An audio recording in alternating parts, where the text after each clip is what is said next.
Welcome to Mindset Mastery Moments, the best growth mindset podcast recognized by Million Podcasts and ranked as a top mindset podcast by FeedSpot. We're proud to be in the top 1% on Listen Notes. Join Dr. Alisa Whyte as we explore powerful insights and strategies to elevate your mindset. Let's dive in. Welcome back to Mindset Mastery Moments. Now, let's be honest for a second. There are women listening right now who are crushing it on paper. Careers moving, family handled, responsibilities met, but internally you're tired in a way sleep doesn't fix. You're ambitious but never done, successful but sort of always behind, capable but constantly carrying, and nobody talks about that part. Today's conversation is for the woman who doesn't want to quit her life. She just wants it to make sense again. My guest today is Ms. Rebecca Olson, an executive coach and speaker who works with ambitious working moms navigating high-pressure careers without losing themselves in the process. Rebecca supports women who are done living on the hamster wheel, checking boxes, managing calendars, hitting goals that still somehow leave them feeling empty, stretched thin, emotionally exhausted. Her work centers on helping women reclaim their time, set boundaries without guilt, and lead with calm instead of chaos. Not in theory, but in real freaking life. And if you've ever felt like you're doing everything but still questioning whether this is what you should be doing, and you're questioning, what is success really? And what is it supposed to feel like? I'm telling you, this episode is for you. Rebecca, we're so excited to have you on Mindset Mastery Moments. In your own words, tell us who you are and what you do and why you do what you do. Thank you for having me. It really is such a pleasure to be here. When I really start to think about why I do what I do, I take it back to when I was pregnant with my daughter. Now she's 11, so we're going to go 12 years ago, right? When I was pregnant with her. And it took a lot for us to get pregnant with her. And so when she was there, it was very obviously meaningful for us. And I went through what I now I call it, I realize now it's so normal, but I didn't know it at the time, but I call it the motherhood identity crisis. And it's this moment where so many women, once they start having kids, go, oh my gosh, what am I doing with my life? Yeah. Who am I? Do I really want what I want? What matters to me? What do I care about? What do I like? It's kind of all these like really deep kind of big questions that start to really surface for us at this transitional moment, which can happen in other transitional moments, for us women, as well. Yeah. But this is a big one. And it was a big one for me. And I had to kind of do a lot of deep diving during that time internally to kind of figure out what is it that matters to me? What is it that I want to do in my life, in my career? And it was a very confusing moment that I had to walk myself through over the course of about a year. And ultimately, it led me to coaching, and it led me to want to be working with women in the same kind of intersection of motherhood and career and helping them kind of navigate a lot of those big questions. You are answered prayers, and you're actually right when you said the transition causes that. But here's the thing, a lot of people, and that's why let's face it, I get, no exaggeration, at least 3 to 5, sometimes even more guest pitches per day for this podcast. But you are the only one of you that I've met. Now, a lot of people a lot of women work with high achieving women, but specifically understanding that transition, that mindset, that chemical hormonal switch that goes. Right. And so a lot of women, I believe, Rebecca, feel what you just said, but because we are expected to just be a mom. You're a mom now. Yeah. I mean, I think the world just goes, you're all these great things. That's awesome. We love who you are, Rebecca. You're a great, you have a great company. You have a great product, blah, blah, blah, blah, blah. But now you just get to add mom to it. You should, you, Rebecca. And then we're done. We don't know how are you feeling. This is why I look at my friends and I say, how are you? No. Really, how are you? What do you think about that? I think we give a lot, let's we have progressed. I just want to give credit to the fact that we've progressed an immense amount, since the women's movement in around the 60s and 70s, right? That's where a lot of the story, I would say, begins Mm-hmm. for the transition of how we as a culture think about women and Yeah, motherhood. we have. So we've come a long We've way. come a long way. Thank God. And we've still got a long To way to go. go. We as a culture still have it in our mind that we as women should be moms, and it should be our priority, and that when we become a mom, all of our other priorities don't matter as much, right? It's almost like embedded in a way of thinking. And so all of a sudden we expect women to work now, right? Mm-hmm. We have an expectation culturally that women are going to be in the workplace and they're going to be an integral part of the workplace. But we also embedded in the culture is a belief that they should be the primary caretaker to our children, and they're the best primary caretaker for our children. And then we're not going to give any kind of support for that Mm-hmm.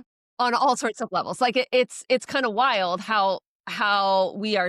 It's an equation of, for women on so many levels. I mean, I remember one story I like to think about, and this kind of blows my mind every time I think about it for myself. But so I came back from maternity thankfully I had 4 months with my daughter, came back, and it was right around January 1st, basically. And so we were going right into annual reviews.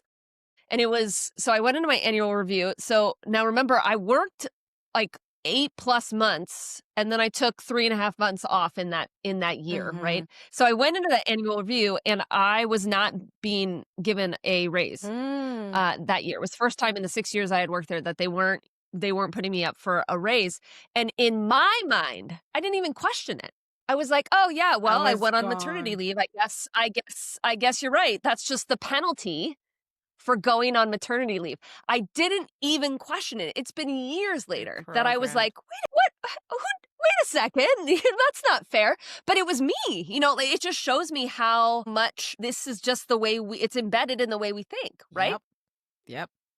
It's just an innate part of, yeah, I don't deserve it. Yeah, I didn't earn it. Ugh, I can't stand it. I need to prove myself more, right? The feeling of needing to prove yourself even more once you become a mom, it goes through the roof. If you were ever a people pleaser before that, right, then you just eventually it goes the up, thing right? is, research has All of a shown sudden. men would not accept it.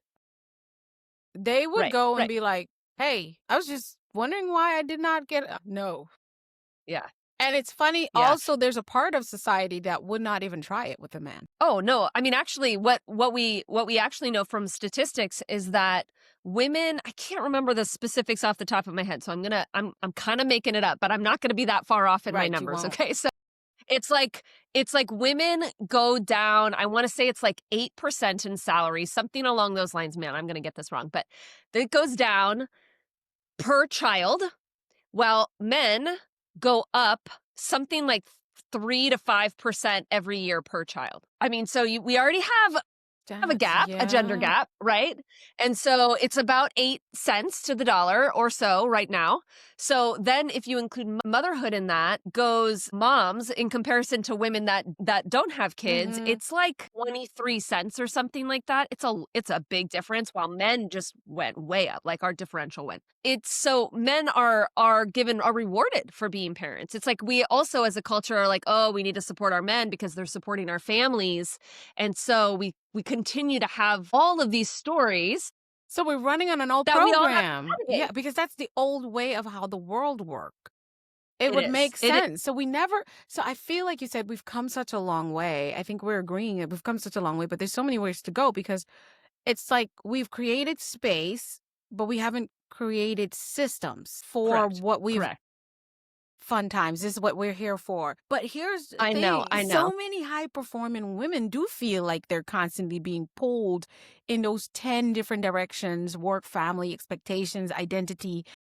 Yet none of it fully adds And up. they're not, the point is they're not wrong, right? Like they We are. From a systematic level, they are. And we have a bunch of internal stuff that's embedded in On that what that that's is also supposed to causing look that as like, well. right?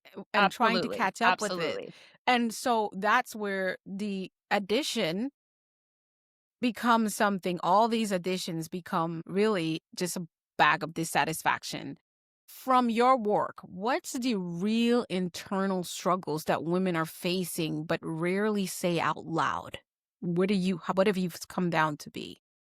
Yeah, absolutely. I mean, because we have a long way to go to change the system. And in the meantime, that's the work that I do, right? Like in the meantime, we're not just going to settle for where we're at. You know, my job, it's my whole life's work really is to empower women to be able to make the choices that they want to make, right? Despite not being completely supported by the external system. And so if I come back to my own story in this like motherhood crisis moment that I went through, and for some women, that's like when they get pregnant. For others, it's after they've had the kid or a couple of kids, right? And they even realize they're in this like, oh my gosh, what's going on? That internal conversation is not talked about a lot. And I find there's a shame involved in it. Like, am I allowed to be thinking about my career when I have young children, right? There's this feeling of shame and guilt if you're going to decide to basically not be a stay-at-home mom, even if you don't even have that option from a financial point of view, right? It doesn't. You still feel the internal expectations that you're not meeting, Right. and that is there's a difficult conversation that I think a lot of women need to kind of press into to be able to openly say, this is how I feel, and now I realize, having so many moms around me, some women really love the young stage of babies and some don't, and we feel a lot of shame around that. We should love every age of our kids, right? Yes. And I can tell you, I was not a baby person. I mean, I don't want to go back to that age. I know. I'm getting into the sweet spot right now for me, Right. right? Are But you in your 40s? I'm 43. I'm 45, and it is my sweet spot. Mhm. I guess I'm going to say it this way, but I want everyone not to think that it's because I'm boohoo crying every day of my life. Unfortunately for me, or I would say the way my life path has been, I did not have any children, and I can't have them, and I won't be having them. So that's the journey for me. So motherhood, in the sense of traditional motherhood, was not for me. But I did manage to get pregnant and have a miscarriage, and I did somewhat deal with that identity loss and questioning, Mhm. only because my whole life and everything I was building up until that point included becoming a mother, to the point where I did have my nursery and I did have the whole thing set up and all that Wow. stuff Yeah. going. So motherhood was never not a part of me. However, Yeah. because I was not able to have children, and then it would be such a high risk for me to even continue trying, I had this feeling, as a woman who was successful in my career, educated, and all those things, going, well, who am I supposed to be? Yeah. Then I went through divorce a year and a half after the miscarriage. And so that catapult. Another redefining moment. Yep. While I don't have the exact thing, because actually I'm not saying one is better than the other, but actually being a mother, it's like you look around, you can't choose not to be a mother. You get to choose what kind of Yeah. mother you're going to be today. And I say it's okay, just as long as you keep them safe and fed, and you're not breaking any of the human codes that are also legal codes. You're doing a Yeah. rocking good job. I mean, I can only imagine how, I would never think about this because I'm a mom and I have kids, but being a woman that doesn't have kids and then has made, on some level a choice eventually, My body did. My to body not said continue no. to pursue that. My body said no. Yeah, I had exactly. to. I'm open about it. I had to let my uterus go 4 years ago. So God Yeah. can do his Yeah. miracles. I trust him on that. But I don't think he's going to try to get a 50-year-old non-uterus woman to have it. I think he has a different plan. And sure, he has a different Totally. plan at this point. But how often are you asked if you have kids? Oh my Like, how God. often does that conversation come up? It has to come up all the time. Right? That is why I All the have time. to. I And had so- to and continue I healing. would Yeah. And I would imagine, all the time, because it could be a triggering point. And I would imagine a lot of people don't know how to respond when you say you don't. Exactly. And they think, don't so know- we we don't have know if people to who say- think, oh, I'm pretty sure you don't have kids because you're so accomplished that you didn't want to mess with that. And that judgment at one point was offensive. So I always look at them and say, Yes. no, I don't have any kids. I said, I don't have kids, I don't have any dogs, and I don't have teddy bears. Because I used to have a lot of teddy bears, and I laugh. I don't even have a goldfish, so I have a lot more time. let me be the one in the professional world that takes on. I'm like, nope, you go take your kids to soccer. Nope, you go take care of that. I always think that and I guess for me, that some people thought I was playing small. I'm like, no, because God has not allowed me, or this life or this time did not allow for me to have the responsibility of being a parent every day of the week or all day. Sure. So for me, I believe that those that are, if I can support their role, that's what I am. In this case, I'm a supporting actress. Yeah. And I'm gonna get the Academy for that one, okay? That's right. Yeah, you are. But there are times when I'm like, I need to leave because my niece has a birthday party that she's going to, and I'm the parent for that one. When I first moved here, they were little. I have gone to so many birthday parties to now I go to their games, their basketball games, and I'm looking at these kids and I'm like, there's no way you're this big. How old am I? Because I was the parent who was taking everyone to birthday parties. And my sister and our husband got a break from that because they were in college, plus doing church ministry and all those things. And so the village, right? But for me, again, I believe that we underestimate. And here's what I hear consistently. They're not failing, they're functioning. And functioning has become the new version of success. But functioning, Rebecca, I know you talk about this, isn't fulfillment. Yeah. Why do you think women in high stress roles just normalize exhaustion as a price for ambition? Because they don't know any other way. I mean, that is, it's like we haven't problem solved. They're not thinking strategically and problem solving for it. We assume that that's what the reality is, right? And I remember just recently I was having a conversation with a girlfriend. We went on a walk and got coffee, and she's the breadwinner of the family, makes really good money, super demanding job in healthcare. And as she was talking to me, she was like, well, I think literally out of her mouth said, well, that's just, it's the price of this demanding job. And I stopped her and like, hold on. No, I just want you to remember that you can have a really high paying, demanding job and you don't have to feel overwhelmed. And, she kind of looked at me. It's like, can I?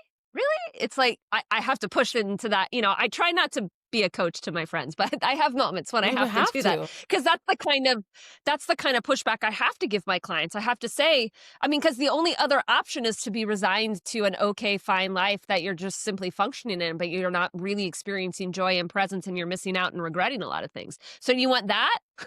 Or do we want to assume that it's possible for you to crush all of your goals and not feel exhausted and overwhelmed and not enough all the time? That is not cool. If it's the second, then let's do the work. We'll figure it out. Exactly. So you guys heard it. She's a disruptor. She will disrupt your train of thought, limiting beliefs, and shift you back into order with yourself. She's a disruptor. So let's talk about boundaries and guilt. You already brought us there, because she's literally living without boundaries and living in a form of guilt. And that's not necessarily where she lives, but there's this part of her thinking that says it's okay. She resigned to it, right? So everyone says the word, but very few people practice it without guilt. You coach women to set boundaries without feeling selfish, anxious, or like they're letting everyone down. This is so important, Rebecca. This is so important. What's the mindset shift that has to happen before boundaries actually stick? So when it comes to boundaries, it has to level up to a higher vision. Like, boundary setting is almost something, we can almost think about it like it's something that happens outside of you. And we can get into that a little bit. It's like the action that you take comes from a mindset that supports it. And that part of that mindset is a very clear vision for yourself of what your priorities are, what matters to you, what you value, what you think success is, right? What do you think balance is, for that matter, right? Your brain needs to have a very clear sense of direction around what these things are in your life, so that you can then decide what priorities you should be protecting with your boundaries and which ones you shouldn't, right? And so that's when it's going to get easier to hold to your boundaries, when the no or the decision that you're making with your boundary is being supported by a much deeper why and reasoning, then it's going to feel so much clearer to you why you're doing it. It's going to feel way less icky for you to do that. I agree. I agree with that. So let me challenge this. Is the problem really time management or is it identity management? Yeah, it's really identity management, and we optimize with time management. So I don't want to disregard the idea that time management is a thing. Of course, you could figure out how to be more productive with your time and it would help. Yes, yes. There's no No question, right? question. There isn't, but a lot of people start there. Mm-hmm. Instead of it being really the last thing, because it's the last step of the process that I take my clients through, is we kind of go on an optimizing. We go to an optimizing level, which is a lot about time management. First, to your point, we have to dig into the identity stuff first. We have to make some decisions around who you are, what you are today, what matters to you today, and put a lot of language to that so you have that crystal clear vision as you go about making decisions for how you're going to spend your time. I'm sure. And my follow-up question to that is, what do you find that a lot of women are obviously that you work with are overgiving and they're afraid of who they'll be if they ever stop like overgiving and letting people just run all over them and show up for everybody and be this and then still be the successful woman they are? You know, I would actually frame it in a little bit of a different way. It's that women's identity is very wrapped up in either how much you get done and how well you do it, or other people's perception of you on some level, right? So you kind of got people pleasing and you kind of got this like perfectionism hyper doing piece of it, right? Yeah. And so the way I would say that is, you know, when you are having an amazing day where you are checking everything off of the list and you feel super productive and you are just boom, you're killing it, you probably feel amazing about yourself. But if the very next day you can't seem to get to the top 3 priorities that you would hope to get to the day, you absolutely plummet. And all of a sudden your mindset went from like, I'm amazing, I can do this, I've nailed it, to I'm terrible, I bet I shouldn't even be in this job, I'm an imposter, I'm not enough. All of these things sometimes within a matter of moments, you can do that. Or the same roller coaster can take place with women's identity that is very hinging on other people's sort of validation, right? When other people seem to be happy with you and nobody else needs anything from you, and there's no deliverables that are out there, your kids are happy and you're like, oh, I'm great, you know, I'm perfect, this is exactly where I should be, I'm doing everything right. And then the moment somebody kind of pushes back or has to wait on you, all of a sudden your identity literally feels like it's in crisis. It's like, oh my gosh, I'm not even a great team player, I can't even do this, I'm not a great mom, I'm disappointing people, and you kind of plummet. So you go on this roller coaster, Right. all throughout your days when your identity is too closely wrapped up with your kind of achievements you're achieving and the perception of other people. And we have to get you off of that roller coaster in order to even have any conversation around how we're going to optimize your time and what your boundaries are going to look like and those types of things. Like, because You're otherwise, just gonna build as on a you poor go about foundation. you will. And as we go about actually starting to say no to some things and actually pushing back in some ways, and your nervous system is going to go crazy because you're going to feel like your identity is threatened, right? And so we have to kind of take away the threat to your identity by making a foundation of your identity something else first. Again, kind of digging into what matters to you, who am I, what do I care about, how did God design me, you know, what was I put here on this world. There's so many ways we can go about it. You know, I obviously have a system I take my clients through, but we have to do that work first so you feel like you're off a roller coaster as we start making change. Yes, you do. So here's a thing I want to do that I don't often do this way, but I feel it's so important with your conversation to do, because your niche is somewhat, to me, it might not be in the world, but for me, it's sort of a unique niche. And I believe that I want my listeners and viewers, because I encounter so many women, particularly. And then for the men who are listening and the young people who are listening, to understand how we contribute to this and how we can now help and support the women in our village, to know that there are resources and I don't want to say a better way, but a different way at least. If you don't want to think of it Yeah. as better, but a different way, because what you're doing right now is not working. So paint for us, A more helpful way. How's that? So Rebecca, paint for us the women that you work with or your client avatar, as we call it in the coaching industry. Tell us about what they are going through, what their world looks like on the outside, on the inside, and then tell us about the system that you use, the steps that you use to help them get on this track where fulfillment is a true expression of their being, is what I would say.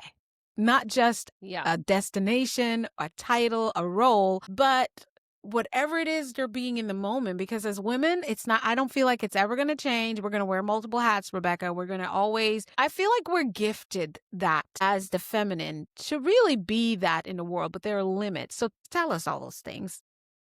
Yeah, yeah.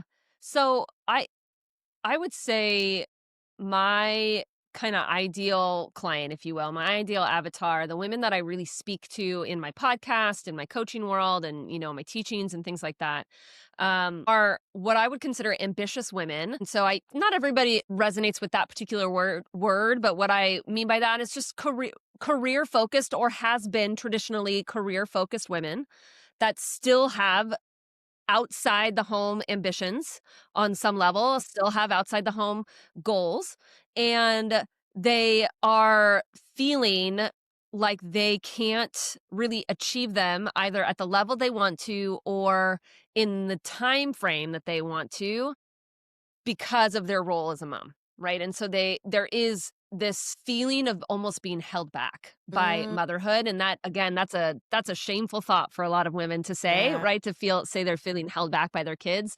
Whew, that's scary. And yet I know so many women that think. I know for me, there are moments when I'm sitting there, I see why God did not allow me the opportunity. Because I wouldn't be able to do this, I wouldn't be able to do that, I wouldn't be able to do that. And then there are times when people will tell me, oh, this is why you don't have kids, because you won't be able to do that. I'm like, nah, they would be dragged along with me. There would have been a life created around, let me tell you. And people laugh about it because I see my sister and her husband do it anyway. Yeah, of course. Of course. So there's a lot of that internal push and pull that's going on. A lot of these women have started to dream about what it would be like to take a break. Maybe I just need a sabbatical. Maybe I just need to, take a year off. Maybe I just need whatever it might be, right? They start to dream about maybe the only option here is for me to change jobs, change careers, pull back, go part-time, do something, change my circumstances externally to make my life feel better on some level. It feels like at some point it feels like the only option. And for some women, I don't want to disregard that some women do want that. I just want to make sure that you feel like that was an empowered choice should you decide to do that, instead of feeling like it was your only option, in which case it's coming from a place of disempowerment and defeat, right? We never want to make those kinds of choices. Exactly. So I always want the women that I work with to feel very empowered in what they choose to do in their career, whether it's to go all in or to pull back in some way, right? Whatever that might look like for them. So there is, and a lot of that was kind of what's going on internally. Externally, right, they probably look like they have it all together. And a lot of people say to them, how do you do it? That is a phrase so many of my clients hate, because we don't internally feel like we're doing it at all, right? We feel like we're failing across the board. And they can't even answer that out, and you're like, can I do? When I grow up, I want to be just like you. I remember those words when young people would say that to me years ago, and I'm like, no, you don't. No, you don't. Right. So they probably look like they have it all together, but they're doing it at the sacrifice of themselves. So you're probably not seeing hardly, if I were to literally look at their calendar, I wouldn't see any time set aside for themselves. I would probably not see any kind of emphasis on health, whether that's everything from, movement, working out, to doctor's visits, to dentist visits. Like, they're skipping over a lot of the personal kind of care, health, necessary health things, because it feels like the most flexible thing is to flex yourself on some level, but you kind of flex yourself out into overwhelm, right? And exhaustion. So for sure, their calendar is going to tell me a lot about how they're actually probably feeling and doing on the inside, if we were to really dig into it. So that with my clients, I mean, I am such a systematic thinker. Like, I just think very linearly. I need lots of steps. Me If too. I can't see how the steps and the system gets me to an end result, I'm so it's like I don't even know. I have no idea what What you're are talking you about. doing? Are you just scratching stuff together and think I'm gonna follow this? Yeah. Yeah. No, I question it in the White House. I'll question it in the boardroom. And if I go to the bathroom and the cleaner is doing some awkward stuff, I'll be like, this doesn't equal that. Explain to me how this Yeah. works. That's just how I am. And that's because like you Yeah. said, I'm Yeah. so linear and systematic in how I think and do things. One thing about me, one thing I had to learn to do is not to think that that's the right way. It's just my way, and you can't tell me. I get results on it. And most Yeah. people do. That's how the world get results, is a lot of Yeah. systems and Yeah. organization. Yeah. Yeah. Yeah. Well, in this case, we're talking about systemizing like work-life balance in that case. Yes. And that feels like you take like a super esoteric idea like balance, right? Balance means something different to you than it does to me, to somebody else on some level. Like, we all have kind of a personal definition of that, which is one of the pieces of the puzzle. We have to come to some conclusion for your mind about what that even means, right? Right. Because I want you to define it for you and your life. Right. But I really have taken I've put a lot of effort in the hundreds and hundreds of conversations and coaching clients that I've had over the years, like finding the through line of steps that it really takes to get to work-life balance in a very sustainable You want way. to And I use that word read really loosely, right? intentionally Yeah.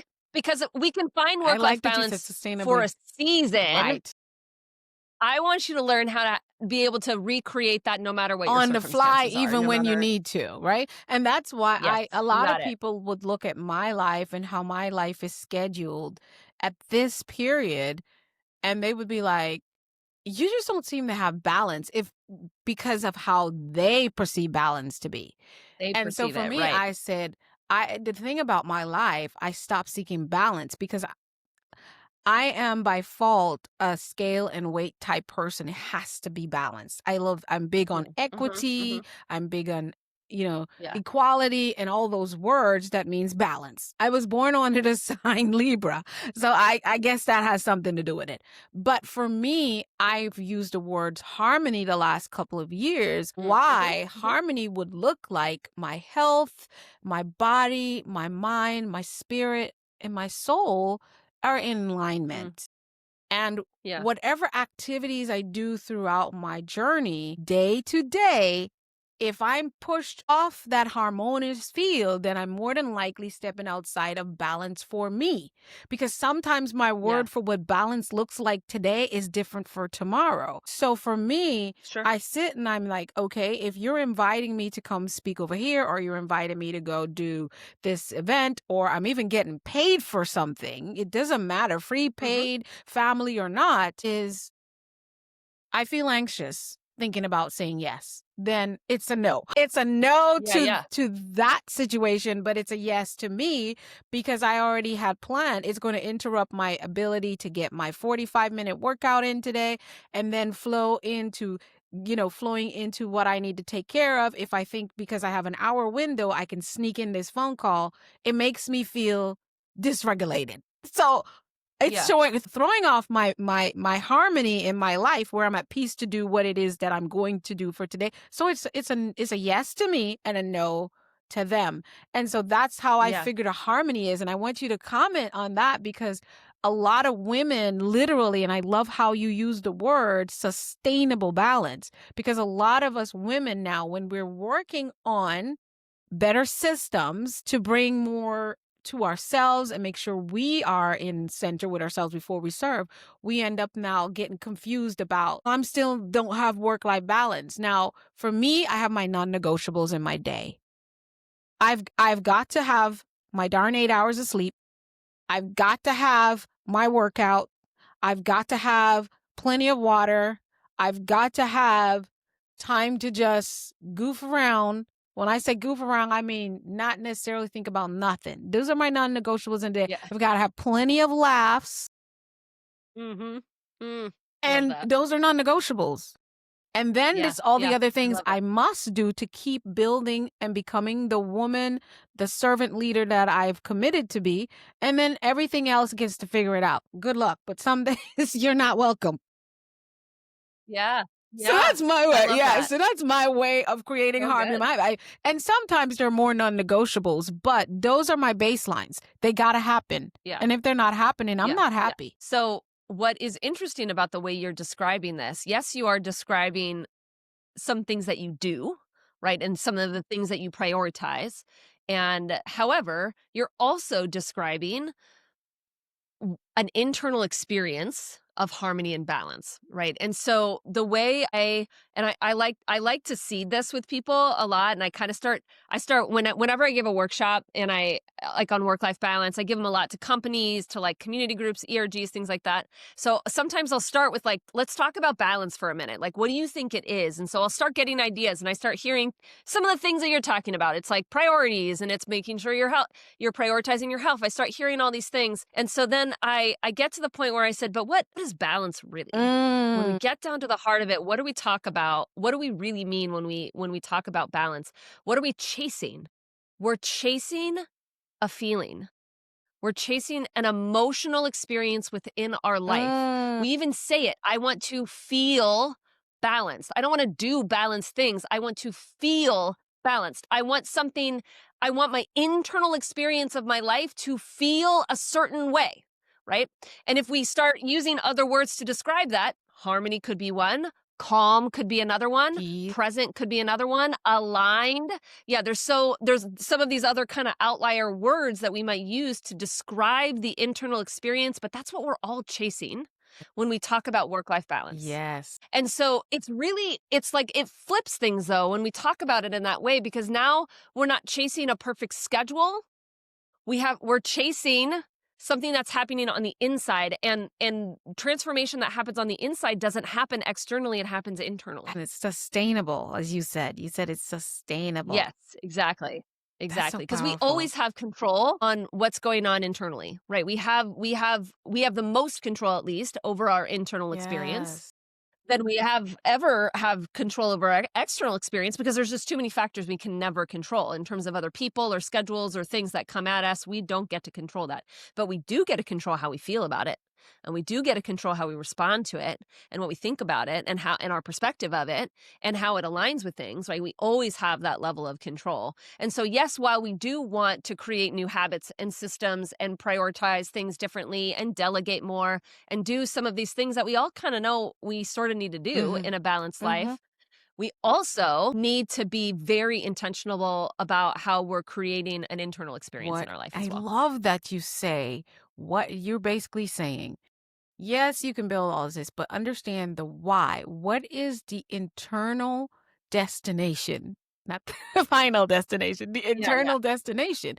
Because then and only then you can build a system that is sustainable, right? Exactly. Yeah. And for each individual, that looks almost as different as their thumbprint. It can. Yeah. It definitely can, though I would say there is a lot that I have learned that is very similar. Particularly from the ambitious side of things, very goal-focused women have a lot of very similar struggles, mindsets, perspectives of things that need to sort of be unwind in order to create that. So yes, I do think it's quite different, and there is some Uniqueness, through line to some of that as well. Yeah. So let's talk about your systems that you walk your clients through when you are working with them to bring that harmony in their work life and mom life. Yeah. So I call it the 3 C's just for ease. So the first C is clarity. Right. And clarity can mean there's a couple of subpoints to that, but the general idea of it is that you need to give your brain a sense of direction. Otherwise, it's like waking up and having no idea what you're supposed to be prioritizing at any given time and what the goal of the day really is and what you should be doing. And so your brain doesn't have any idea. And so you just kind of walk around frantic trying to do everything or do nothing because it's too overwhelming, right? And so the clarity piece is always first, and it's really important. We've already even touched on that a little bit, right? So clarity over And again, it's kind of the sub points of some of it. Clarity over at least a bit of who you are, putting some definition to you, because that is going to get you off your roller coaster, right? So a little bit of that identity piece of it. There needs to be clarity around what you define as both balance and success, because that is wildly different for everyone. And we want to make sure you're framing it in a way that makes sense to you and it feels aligned to you. And I know we're going to talk even more about that definition of success in a bit, but that is a piece of my process, is helping people define for themselves success and what that looks like for them. So that's going to help them have a clear framework, right, in the future on what they should be prioritizing. And then the last one is your priorities. You need to be understanding. You need to have a really clear sense of your priorities. In one of my programs, it's called Ambitious and Balanced. I actually pick their priorities for them. There's 4 of them that we focus on in the group. We focus on uninterrupted work time. So Big time thing. that you set aside just to get your stuff done. You protect it like it's your life. Your off work time that you are literally deciding you're not going to be available to work. Because I work with moms and parents, family time or kid-focused time specifically, right? We know lots of research would show your kids don't need all the time in the world, but they do need focused time with you. And that makes us feel I like like good that you didn't parents. call it quality, you call it focus, because that puts variations out of the way. Yes, exactly. And then me time. And me time for me, I quantify as being you walked away from that experience and you didn't check a checkbox. Right. You actually felt like your cup refilled again. Right. Ooh, that's Right. different. So those are the 4 priorities. It's uninterrupted work time, off work time, focused family time, and then the me time. Makes sense. That's right. That's right. Again, ours can be others. Marriage should be in there. If you have a partnership, right? Your health should be in there on some level. But I start with these 4 key ones because I have found over the decade that I've been doing this, these are the ones that I see when they are repeated and women learn how to hold to these particular priorities in their life and make them sustainable. All those other ones actually get easier. Yes, I agree. I can see that. And so because that's kind of how my it becomes a life is trickle-down set up effect. that way as well. Just Yeah. naturally, Yeah. as I fix myself to be in harmony, this is the system that I have. Those are my non-negotiables. Right. Yeah. So clarity is step 1. Putting a lot of definition. That's a lot of internal work. It's a lot of asking yourself some big questions and sort of digging into it, right? It's why I walk my clients through a lot of those things, because it's hard to answer some of that. A lot of clients will come to me and we're like, I don't even know how to answer that. I'm like, well, that's why you're here. We're going to answer that together. Exactly. I got you. Don't worry about it. You don't have to know.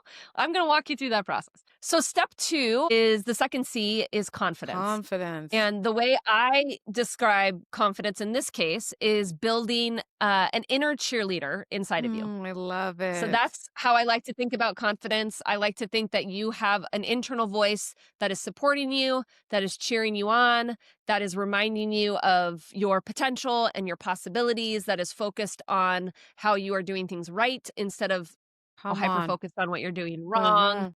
All of those things. So confidence so I kind of put that under the umbrella of confidence, but it's really learning how to think intentionally, specifically about yourself. Yes. Yeah. Ooh, I love it. Self-focused. Love it. And then the last step, the last C is control. And this is where it's like the rubber hits the road when it comes to this, right? A lot of this has been internal work up to this point, right? We're redefining success. We're putting words to who we are. We're thinking about our priorities. We're building an internal cheerleader. And now we have to actually do something. Yes. We have to put up boundaries. Yes. We have to say no. Control. We have to delegate. We have to optimize our time, right? We Yes. actually have to do some things. And this, to be honest, is not rocket science for most of us. If I were to sit down with somebody that's feeling super overwhelmed and I would ask them, what do you think it's going to take for you to not feel so overwhelmed? They're going to tell me, well, I need to delegate a little bit more and I probably need to not focus so much on other people's deadlines, and I need to say no, and I probably just need to deny that meeting request. Like this really, it isn't rocket science. However, we don't know how to do it. Still hard. It's still Mm-hmm. hard. And the reason it's hard, it's because, and this is one of the kind of my coined phrases I use a lot with my clients, is the only reason you don't do the things that you know you should be doing Mm-hmm. is an emotional and a big emotion has come up that you've been unwilling to overcome in some way. That's big. It's all emotion management. Wow. And so learning how to overcome the the big feelings that come when we go after our big life and our big goals, that is a big part of what control is like. So now we're in the process of actually putting it into practice though, and making a commitment to delegate or prioritize differently or say no or whatever it is, and learning the tools to overcome the emotions and the mindsets that come in those specific moments. Because that's really where it all comes down to. Wow. I love it. I love it. Let's do flip the script. Rebecca, this is where we talk about explain when you had to flip the mindset or a system in your own life. And so I want you to take us back to when you personally or maybe professionally were in a space where you realized that success without alignment was costing you too much. What was that wake up call? And how did that redefine success for you and change how you lead, work, and live today? So I'm going to take us back to, really the origin story here that I started with on some level. Yeah. Because when I went through that motherhood identity crisis, a portion of that, a piece of that was sort of recognizing that success that I was adopting, the expectations of success that I was adopting is what ultimately had been handed down to me, right? I needed to work full time, love my job. I was supposed to be with my kid as much as possible. I was supposed to, I was supposed to take no time for ultimately myself because I already spent 10 hours away from them every day. And so every waking moment I was supposed to be with them and I was supposed to love my life. And none of that was working for me, right? And so it was a season of a lot of confusion and a lot of feeling like I didn't have a choice. I felt very stuck in that season of life. I didn't know what I wanted and what I could have and what was possible for me. And I felt very locked into the job I was in because I was the breadwinner and I felt responsible for that and I had the health insurance. And so obviously I can't make a change in any of this because that would be irresponsible. I have a kid. Right. And so I felt very stuck in all of that. And it wasn't until I went through that process, some of that internal success defining process ultimately and values and understanding who I was. I went through my own internal process of that. And then it became my process for other people. But as I went through that process and I started to think about, what do I really want for my life? It was that I wanted to do something that was super fulfilling to me every single day, that I would wake up and couldn't wait to do, so that when I was away from my daughter, I wouldn't have any feelings about it, right? Because I knew the trade-off of not being with her was worth it. I wanted to make an impact in this world and I wanted to feel like it was big to me, at least. It was, part mission focused at least. And I never wanted to feel like I couldn't show up for my kids in any activities or ways that I ever wanted to. Right. And that was a lot of words to describe, a definition of success for me, but it really was coming to that conclusion that I could have You that. can have that. I get to decide that for myself. Yeah. And it wasn't going to be in that job. And so I get to have I have to make the change. I have to take the risk on some level and make the change in order to go after my definition of success in this season of life. Yeah. Oh, I love that. The next question I had for you, what does calm confidence actually look like in practice for women leading at a high level? At least in 2025. Let's bring it to modern day women. Yeah. So confidence is an interesting word, and I piece this apart a lot with people because we like to think confidence is kind of expertise or knowledge, and that more expertise or knowledge builds confidence. And I'm not going to disagree with you on some level. However, I would actually say that when you have more experience, you're building up your expertise when you are learning how to follow something other than the known. Yeah. Then you're living with confidence, Yeah. right? And so I like to say that a confident person trusts their instincts while an expert trusts their knowledge, right? And so we kind of have to piece this apart a little bit. And I say that because to live with calm confidence, you have to be following a lot of your hunches all of the time. Yeah. And you have to be supporting your hunches with evidence of why that's the right decision, instead of spending time considering why it might be the wrong decision, right? A confident decision maker spends more time focused on why their decisions are right instead of poking holes in how they could be wrong. I agree. And so that's where confidence comes, is an ability to say, I think this is what I should do. Think this is what I should prioritize. I think this is the way we should take this presentation. I think this is the angle we should approach this at. I think this is how I want to structure my time. And then instead of going, well, or I could do this, or I could do this, but maybe if I did that, that's not going to work out so well. Instead, you say, I think this is what I should do. Here are my reasons why. And then you don't think about anything else. You move forward. You move forward with that decision based on what you think is right. Right. And the more you come back to, I'm making this decision, here's why, the more it's like grounded in reasoning and that is very conscious to you and clear to you, the more calm you're going to feel about your decisions ultimately. That's fire. I'm going to ask this question. Can women have it all? I absolutely believe that women can have it all. I think that having it all, we have to talk about what having it all means on some level, right? I mean, we got to start with the clarity process. You sound just like me when I answer that question. Control. Right, yeah. You know, you have to decide what that means for you. For me, does it mean that I'm never going to have competing priorities? No. Right. Does it mean I'm never going to have to choose between two good things? Of course not. Right? Having it all is being able to focus on the things that actually matter to me, even when I have to decide to do that and let some other good thing go. Right. I think having it all, we like to think having it all means there's no like absence of conflict between good things in life and priorities. And never gonna happen. I don't think that's the reality for us as human beings. Isn't it a gift? I like to flip the switch for a lot of my clients. Like, isn't it a gift that you get to choose between two amazing things in your life? Exactly. Like, isn't to be able to, right? How privileged are you? Right. I absolutely agree. Isn't that amazing? What a great God we have that gave you like lots of opportunity to do that, right? Like, so you just get to decide how you look at that. And if you think that the conflict of priorities means that you don't get to have it all and you actually have to be, and that is more of like a selective life, you get to decide that too on some level. Exactly. But I just don't think it's a helpful definition. I agree. To think that having it all means we're not going to have to make really hard priority-based decisions. I think that's when we think about life as it's a composite, like it's like a loaf of bread where everything, if you don't put all the ingredients in at the same time, you won't have bread.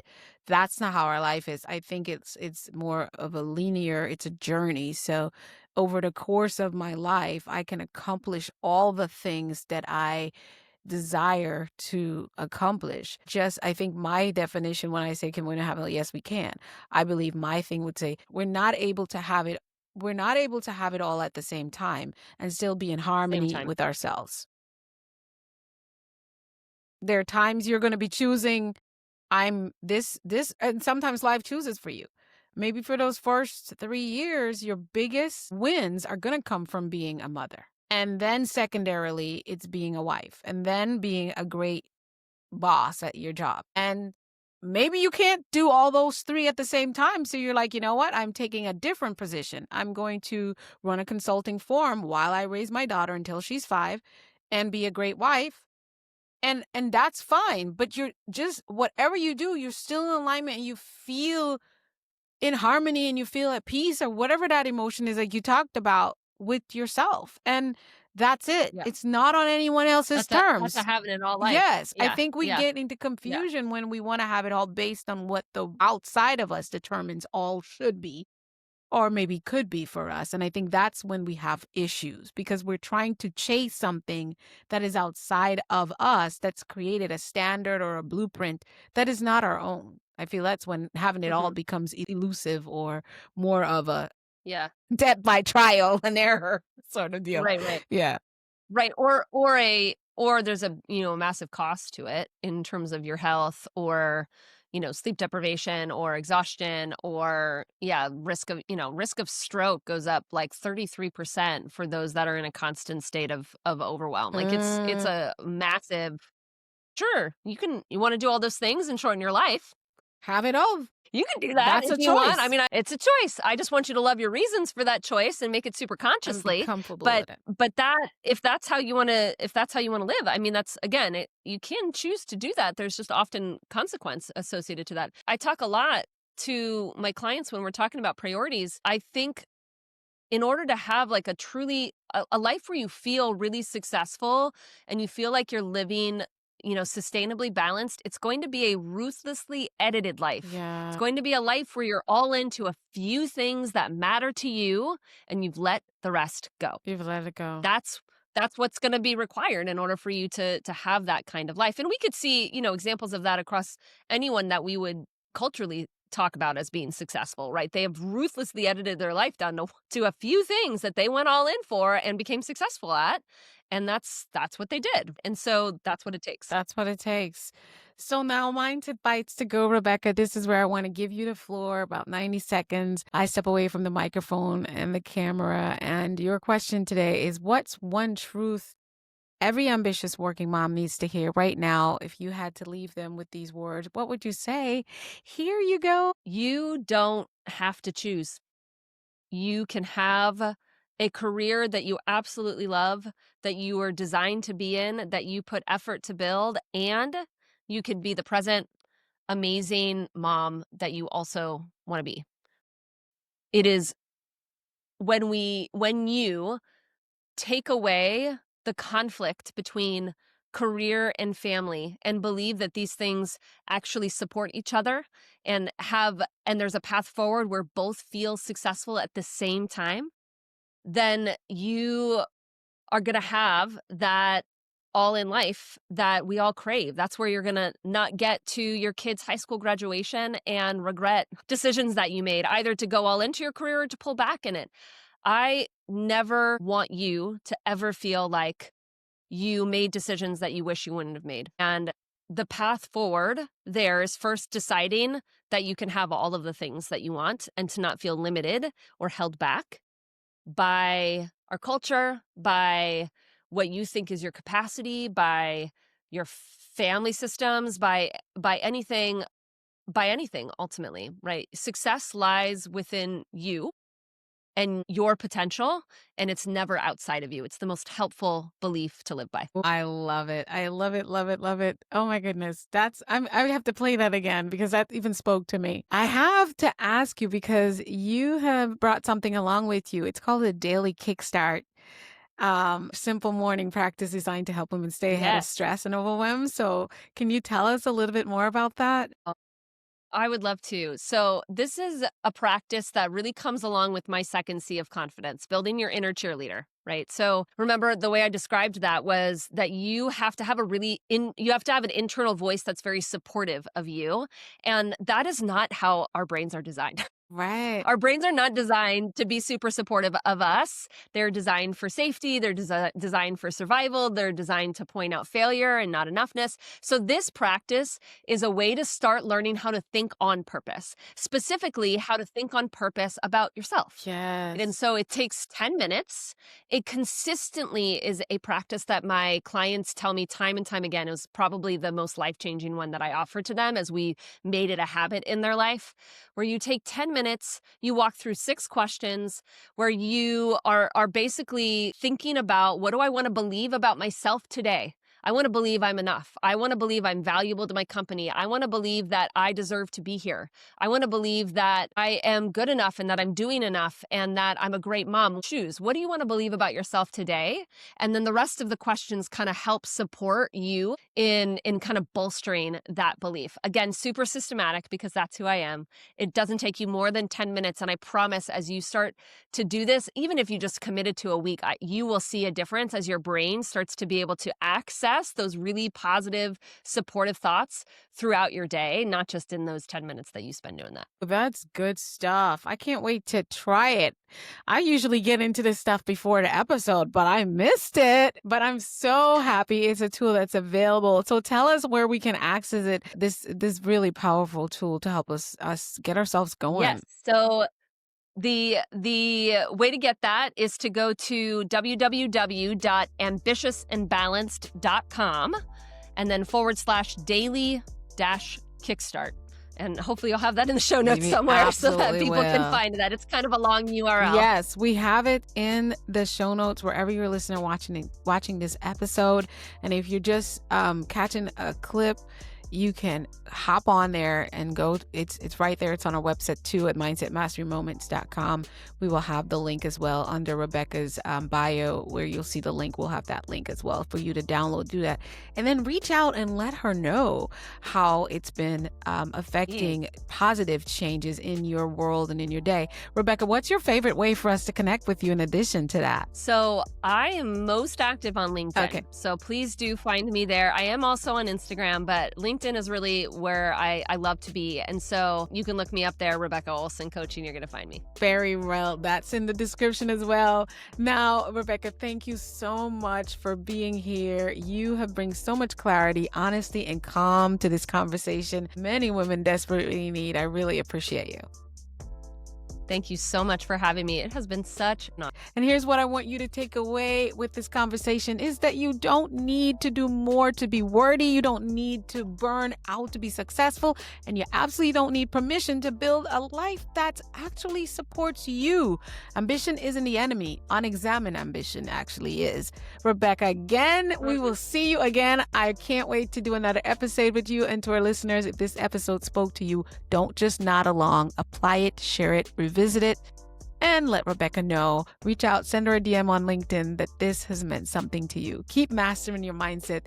Think, speak, do, become. And the mindset is always the key to your success. We'll see you on the next one. Bye-bye.